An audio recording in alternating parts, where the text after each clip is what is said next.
Magkakasana naman ang panibagong transport strike ang grupong Piston mula sa Lunes hanggang Miyerkules bilang protesta sa nalalapit na deadline ng PUV consolidation. Giit pa ng grupo, hindi sila titigil sa pagpapasada kahit na magkahulihan pa. Nasa frontline ng balitang yan si Elaine Fulgencio. PUV-MP! Ibasura! Ibasura! PUV-MP!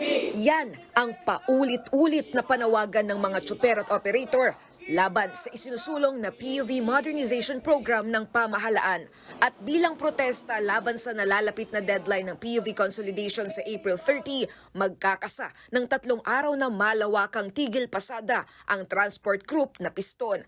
Simula yan sa Lunes, April 29 hanggang sa Martes, Mayo 1. Ang gusto nating modernization, pag-agresibo, makabayan, tunay, abot kaya na pamasahe ng mamamayan. Yun yung gusto nating modernization. Hindi raw sila titigil sa pagpasada, magkahulihan na kung magkahulihan. At ang uno ay sabi nila, paghuhulihin na raw yung mga jeep.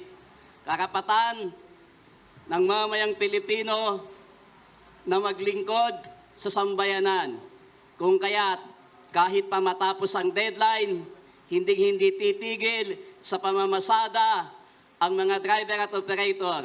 Nakiisang samahan ng mga manggagawa sa hinaing ng Piston lalo't marami umanong tsuper at operator ang posibleng mawalan ng trabaho dahil sa PUV modernization. Dagdag sahod at prangkisa, panawagan ay pagkakaisa. Sa darating na Labor Day, sa Mayo 1, Isang operator na si Angelica sa mga nangangamba kung paano matutustusan ang pag-aaral ng 4 na anak sa oras na tuluyang i-phased out ang mga traditional na jeep. Mahal po namin ang aming mga asawa na lumaban. Masakit po sa loob namin. Diyan na po kami kumukuha ng pang-araw-araw namin sa aming pamilya. Tapos, ganun lang po ang gawin sa amin ng gobyerno. Pero may ilang tsuper naman ang mas pipiliing mamasada pa rin sa mga araw ng transport strike gaya ni Tatay Pedrito. Baka ito ng araw ang kanyang huling pasada. Dapat bigyan nila kami ng mga paghahanap buhayan. Ganun sana ang gawin nila. Hindi yung pagka tinanggal nila to, saan naman kami pupunta? Paano yung pamilya namin? Ano yung gagawin namin? Ang mga commuter naman nagpaplano na ng diskarte sa 3 araw na walang papasadang jeep. Si Camille, baka raw mag-motorcycle taxi muna. Sobrang init pa naman. Na 17 lang pamasahe ko papuntang Rotonda, magiging 92. Ayon naman sa kilosang Mayo 1, pwede pa rin naman nilang bawiin ang tigil pasada sa isang kondisyon. Si Bongbong Marcos, ibasura niya yung PUV-MP.